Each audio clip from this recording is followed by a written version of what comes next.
What's going on, guys? It's Jimmy here. Welcome to our daily show where we discuss everything going on here in our country that you need to know about here on a daily basis. We got some major stuff going on here right now for you guys that we'll cover here in this video. Multiple different things going on right now.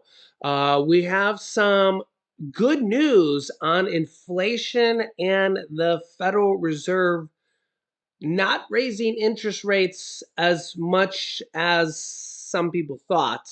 We'll go over that here in this video. Also, Trump's tax returns are officially released to Congress. That and a lot more here in this video. So let's jump right in. If you haven't yet, make sure to click the subscribe button down below so you don't miss out on any new videos that come out to our YouTube channel. It's completely free to do so. Also, thanks so much for liking and sharing these videos. All right, here we go. Okay, so the S&P 500 ends a 3-day losing streak, and the Dow Jones jumped over 700 points as Jerome Powell, the Federal Reserve Chairman, signals smaller rate hikes going forward. Now, this still means that they're going to raise rates in December. So interest rates will be going up yet again. So I guess kind of see some good news, bad news type of situation. But it's good news because they're not going to be raising interest rates as much. Yeah. So the Dow Jones and stock index jumped 700 points yesterday. However, gave some of it back here today as they fell about 300 points so far here today ahead of the Friday jobs report. But the good news is that they said they're not going to be raising interest rates as much going forward, as credit card interest rates are already at all-time highs. Here, take a listen. Path ahead for inflation remains highly uncertain. For now, let's put aside the forecasts and look instead to the macroeconomic conditions we think we need to see to bring inflation down to 2% over time. For starters, we need to raise interest rates to a level that is sufficiently restrictive to return inflation to 2%.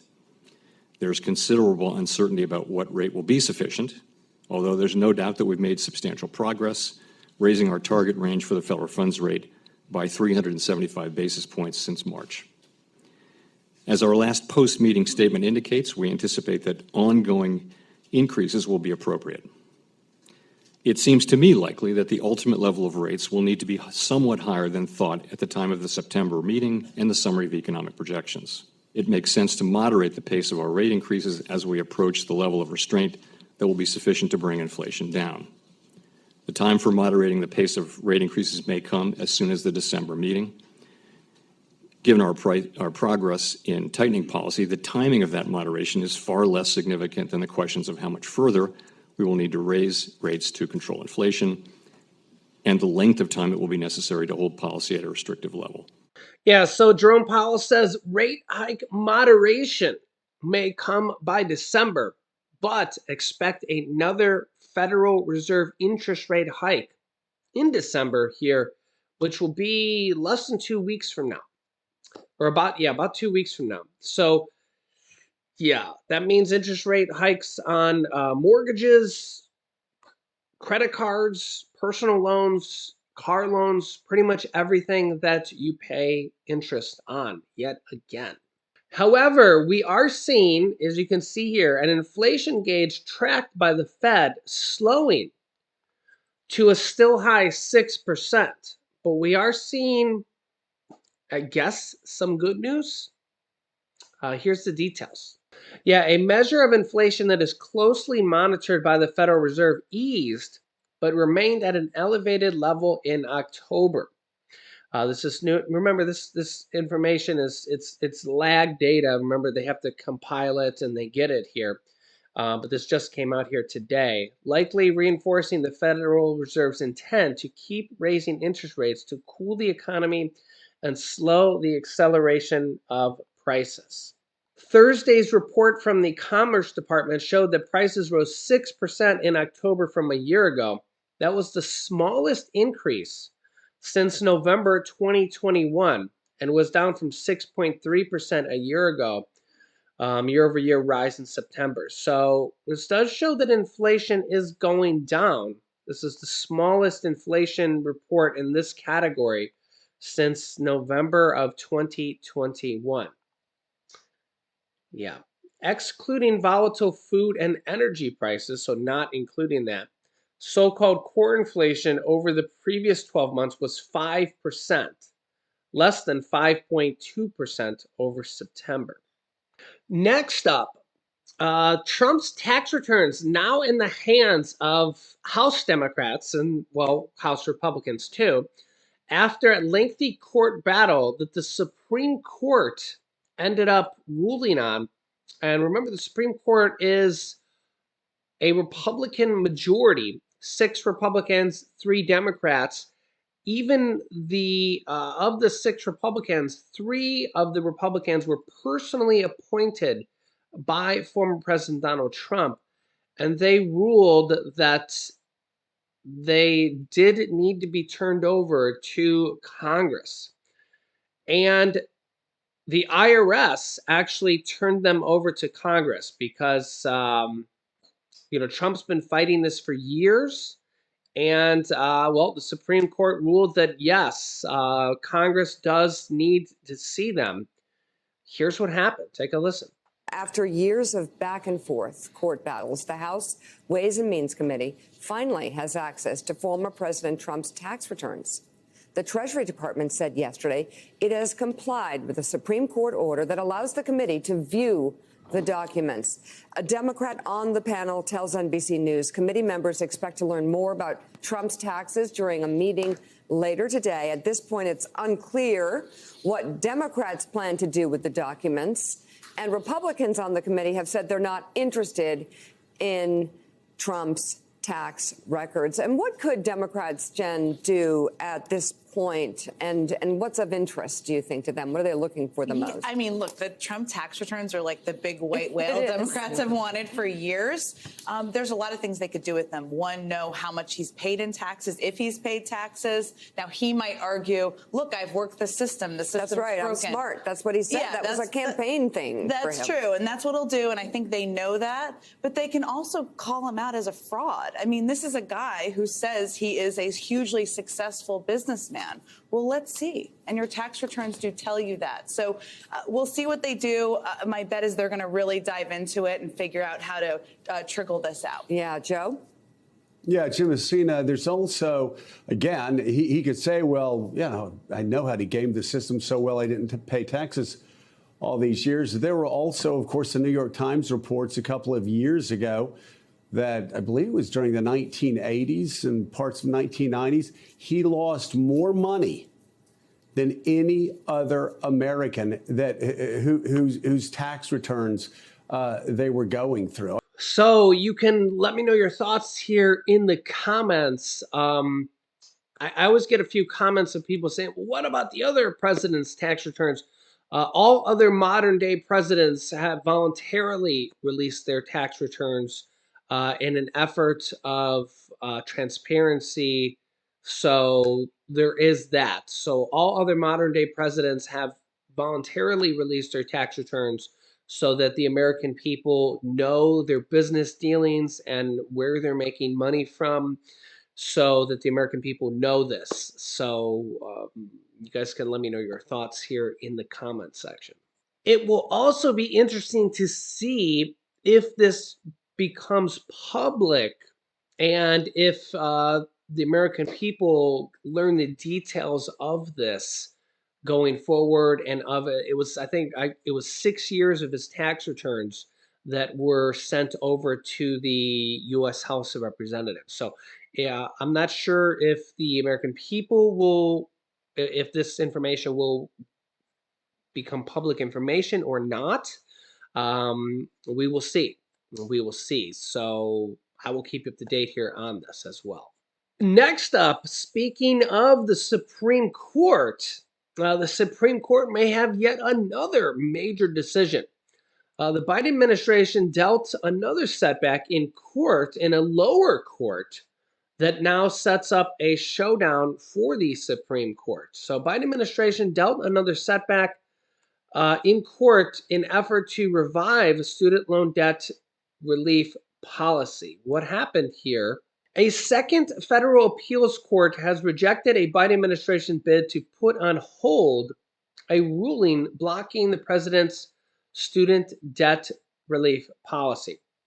A fifth U.S. Circuit Court of Appeals ruled Wednesday night that it would not pause a ruling from a single Texas judge striking down the policy. He was a Trump appointee and a Republican.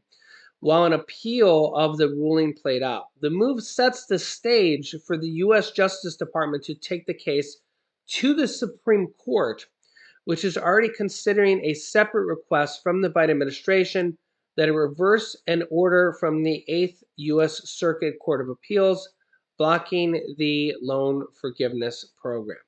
I've also been seeing a lot of different articles like this here from Business Insider. Why Biden's student loan forgiveness plan is legal and should be reinstated by the Supreme Court, according to 44 economists and legal experts and advocates. Remember that the Supreme Court has already twice ruled that on separate other lawsuits that the Biden student loan forgiveness was legal, but those were separate lawsuits. So will they again rule that it is legal, or this time will they strike it down?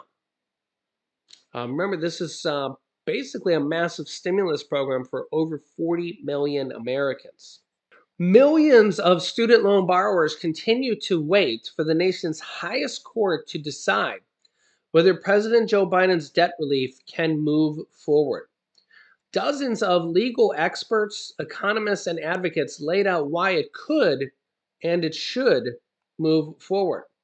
At the end of August, President Biden announced they plan to forgive up to $20,000 in student loan debt for federal borrowers making under $125,000 a year.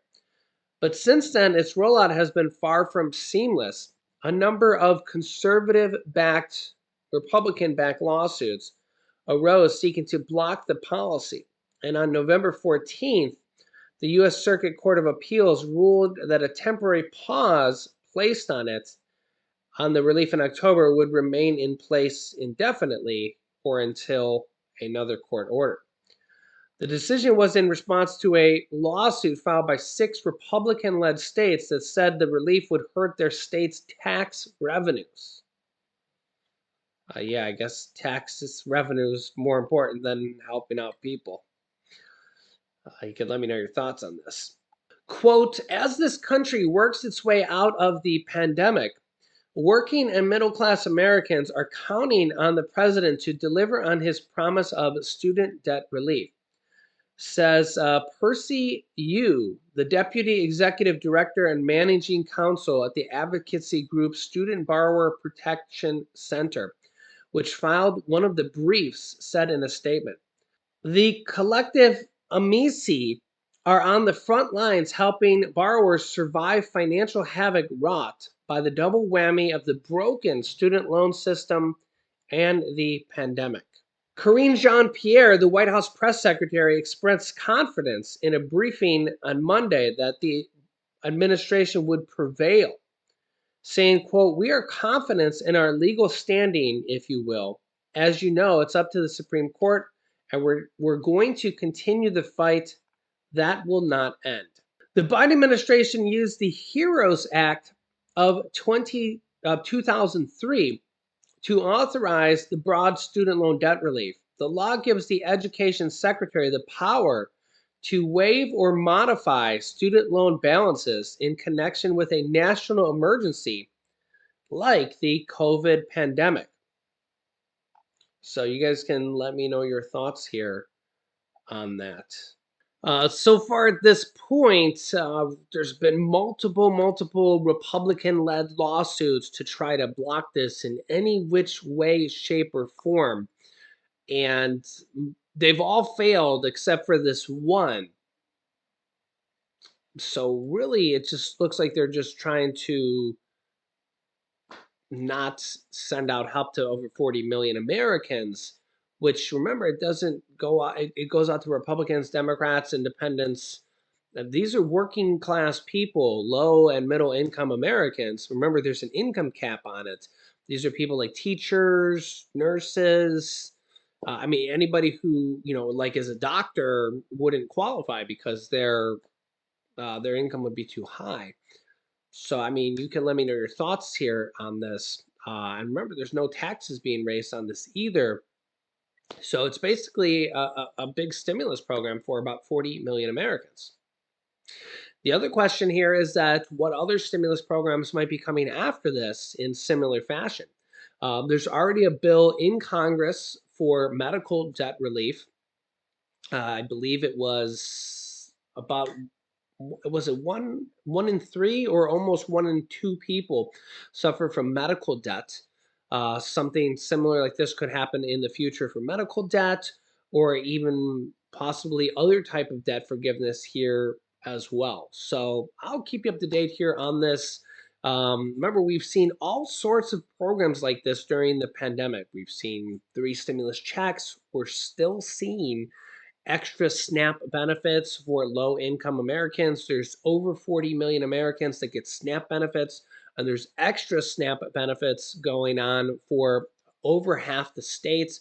We've seen extra SNAP benefit raises. Biden did a 25% SNAP raise permanently that was done at the end of last year. So we've seen paycheck protection program. We've literally just seen we all know about the PPP program. We've seen rent assistance, mortgage assistance, utility assistance. We just had $13 billion of utility assistance approved for Americans in November and starting in December for some states. So really, there's a lot of different type of stuff here, and a lot of it's still going on here. So I will keep you up to date here on all this going on here in our country on a daily basis. Make sure to subscribe down below to our YouTube channel if you haven't yet. It's completely free to do so. New videos come out here every day at 10 a.m., 3 p.m., and 8 p.m. Eastern Standard Time. You can click here to watch our newest video next. Or you can click here to see about the new IRS rule with the $600 threshold that you need to know about. So click on one of those videos. Thanks for watching, guys, and I will see you in the next video.